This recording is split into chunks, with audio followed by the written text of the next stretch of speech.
Summer related food recipes సిరీస్‌లో భాగంగా ఇంకో మంచి ఐటెమ్‌తో, మంచి ఫుడ్ రెసిపీతో మీ ముందరికైతే వచ్చేసానండి. మరి నేను ముందుగా చెప్పినట్టే summer related food recipes and drinks మీ అందరికీ షేర్ చేసుకుంటా సిరీస్‌గా అని చెప్పా కదా! దాంట్లో భాగంగానే ఈరోజు కూడా ఒంటికి చలువ చేసే టేస్టీ అండ్ హెల్తీ ఫుడ్ రెసిపీతో మీ ముందుకు వచ్చేసానండి. ప్లీజ్ వీడియోని పూర్తిగా చూడండి. అలాగే ఒక్క లైక్ ఇవ్వండి. సమ్మర్ రిలేటెడ్ ఫుడ్ రెసిపీస్ సిరీస్‌లో భాగంగా ఈరోజు నేను మీ అందరికీ కూడా పరిచయం చేస్తున్నటువంటి రెసిపీ ఏంటి అని అంటే అటుకుల పాయసం. అది కూడా బెల్లంతో చేసింది. ఇది ఒంటికి చాలా చలువ చేస్తుంది. దీంట్లో కూడా మనం పెసరపప్పు యాడ్ చేసాం కాబట్టి ఒంటికి చలువ చేస్తుంది. సో, సమ్మర్ సిరీస్‌లో భాగంగా ఈ అటుకుల పాయసాన్ని మీ అందరితో షేర్ చేసుకుంటున్నా. So, please keep watching. And ఇంకా ఎలాంటి రెసిపీస్ మీకు కావాలి అన్నది కూడా నాకు కామెంట్ సెక్షన్‌లో కామెంట్ చేయండి. అలాగే కొత్తగా వాచ్ చేస్తున్న వాళ్ళైతే ప్లీజ్ ఒక లైక్ ఇవ్వండి. అలాగే నా వీడియోస్ మీకు నచ్చినట్లయితే మీ ఫ్రెండ్స్ అండ్ ఫ్యామిలీ మెంబర్స్ అందరికీ షేర్ చేయండి. అలాగే ఛానల్‌ని సబ్స్క్రైబ్ చేసుకొని పక్కనే ఉండే బెల్ ఐకాన్‌ని యాక్టివేట్ చేసుకోండి. మీరు బెల్ ఐకాన్‌ని యాక్టివేట్ చేసుకుంటేనే నా వీడియోస్ అన్నీ కూడా నోటిఫికేషన్స్ మీకొస్తాయి. అలాగే వీడియోని చివరి వరకు వాచ్ చేస్తూ ఉండండి. అలాగే సమ్మర్ రిలేటెడ్ టిప్స్ కూడా నేను షేర్ చేస్తూ ఉంటా. So keep watching. Thank you very much. ముందుగా మనం పాయసానికి కావాల్సినటువంటి డ్రై ఫ్రూట్స్ అన్నీ కూడా నేతిలో వేయించుకొని తీసుకుందామండి. సో, యాజ్ యూజువల్ అందరికీ తెలిసినట్టుగానే జీడిపప్పు, బాదాం పప్పు, అలాగే కిస్మిస్, అలాగే ఎండు కొబ్బరి, మీకు ఇంట్లో ఏవి అవైలబుల్‌గా ఉంటే అవి కట్ చేసుకొని నేతిలో వేయించుకొని ఓ పక్కన అట్టే పెట్టేసుకోండి. మాడిపోనివ్వకుండా ఎర్రగా వేయించుకుంటే తినేటప్పుడు మనకు చాలా టేస్టీగా ఉంటుంది. సో, ఇదిగోండి పక్కన పెట్టేసుకున్న తరువాత ఇంకా అదే గిన్నెలో ఒక కప్పు చూడండి, ఒక కప్పు నిండుగా అటుకులను తీసుకొని కొంచెం నెయ్యి వేసుకొని నేతిలో మనం అటుకులు మాడకుండా దోరగా వేయించుకుందామండి. ఇక్కడ ప్లీజ్ దయచేసి పక్కకు అటు ఇటు వెళ్ళొద్దండి. ఎందుకంటే అటుకులు పలుచగా ఉంటాయి కాబట్టి తొందరగా మాడిపోయే ఛాన్స్ ఉంటుంది. సో, నా దగ్గరే ఉండి గరిటె వదలకుండా అటుకుల్ని సన్నని సెగ మీద ఫ్రై చేసుకోవాలండి. ఇవి ఫ్రై అవుతూ ఉండగానే దీంట్లో ఒక 2 టేబుల్ స్పూన్లు పెసరపప్పు వేసుకోండి. పెసరపప్పు కూడా అటుకులతో పాటు వేయిస్తూ ఉంటే చాలా రుచిగా ఉంటుంది. అట్లనే ఆ పాయసం కూడా తింటూ ఉంటే పలుకులు పలుకులుగా తగులుతూ ఉంటుంది. ఎర్రగా వేయించుకోవాలండి. ఇక్కడ మీరు చూస్తున్నారు కదా! ఈ విధంగా ఎర్రగా వేయించుకుంటేనే అటుకుల పాయసం చాలా రుచిగా వస్తుందండి. చాలామంది ఏంటనుకుంటారంటే అటుకులు నీటిలో గానీ, పాలల్లో గానీ వేసేయగానే మెత్తబడిపోతాయి అని అంటూ ఉంటారు కదండీ! కానీ ఈ విధంగా ఎర్రగా వేయించుకొని పక్కన పెట్టుకొని గానీ మీరు పాయసం చేసినట్లయితే ఒక్కసారి ఇట్లా ట్రై చేయండి. తర్వాత మీరే మళ్ళీ నాకు కామెంట్ సెక్షన్‌లో కామెంట్ చేస్తారు. అంత రుచిగా ఉంటుంది పాయసం అయితే. ఓకే. ఇప్పుడు ఇంకా అదే గిన్నెలో ఏ గిన్నెతో అయితే మనం అటుకులను తీసుకున్నామో అదే గిన్నెతో 2 కప్పులు పాలు తీసుకోండి. ఇక్కడ 2:30 కప్పులు కూడా తీసుకోవచ్చు. మళ్ళీ మనం బెల్లం కూడా కరిగించి కలుపుతాం కాబట్టి నేనైతే 2 కప్పులే తీసుకున్నా. పాలు మరిగిన తరువాత మనం వేయించి అట్టే పెట్టుకున్నటువంటి అటుకులు, పెసరపప్పు కూడాను మరుగుతున్న పాలల్లో వేసుకొని సన్నని సెగ మీద ఉడికించుకోండి.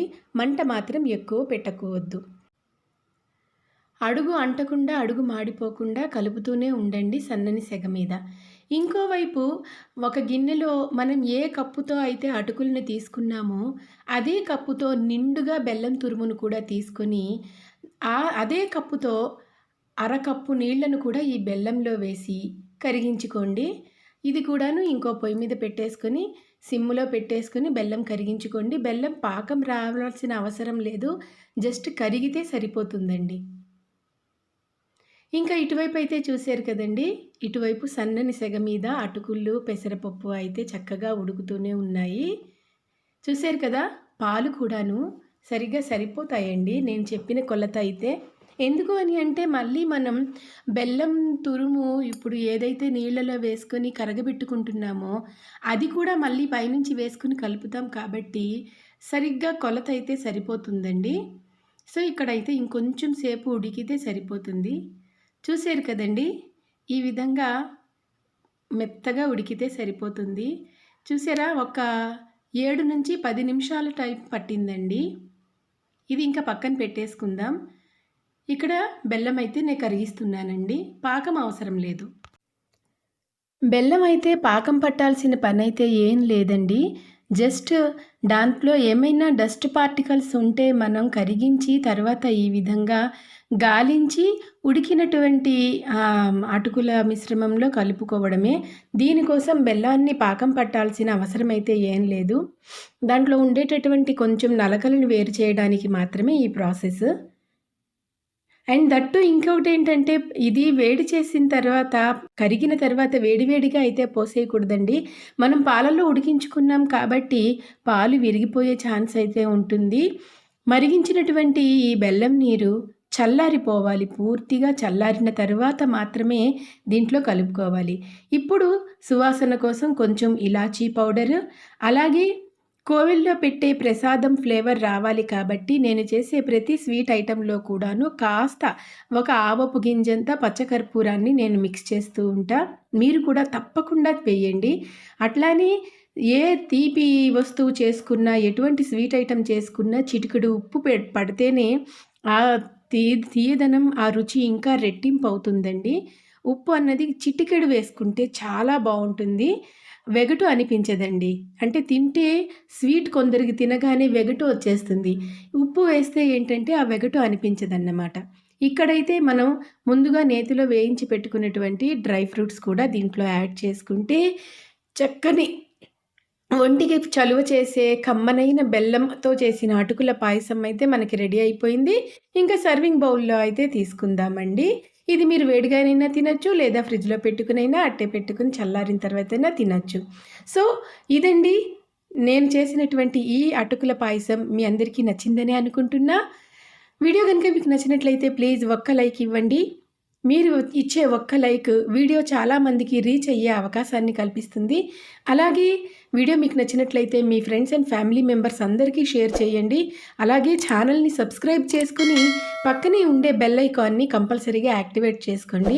మీరు ఆ బెల్ ఐకాన్ యాక్టివేట్ చేసుకుంటేనే నేను పెట్టే వీడియోస్ అన్నీ నోటిఫికేషన్ రూపంలో వస్తాయండి. Summer related food recipes and drinks సిరీస్‌లో భాగంగా నేను చేసినటువంటి ఈ అటుకుల పాయసం నచ్చిందా అండి మీకు? సో, ఇంకా ఇలాంటి ఫుడ్ రెసిపీస్ మీకు ఎలాంటివి కావాలి అన్నా నాకు కామెంట్ సెక్షన్‌లో కామెంట్ చేయండి. అలాంటి ఫుడ్ రెసిపీస్ నేను పెట్టడానికైతే ట్రై చేస్తూ ఉంటా. సో, తప్పనిసరిగా అందరూ కూడా వాచ్ చేస్తూ ఉండండి. మరో చక్కని వీడియోతో మళ్ళా రేపు మిమ్మల్ని కలుసుకుంటా. అంతవరకు సెలవు. Thank you for watching.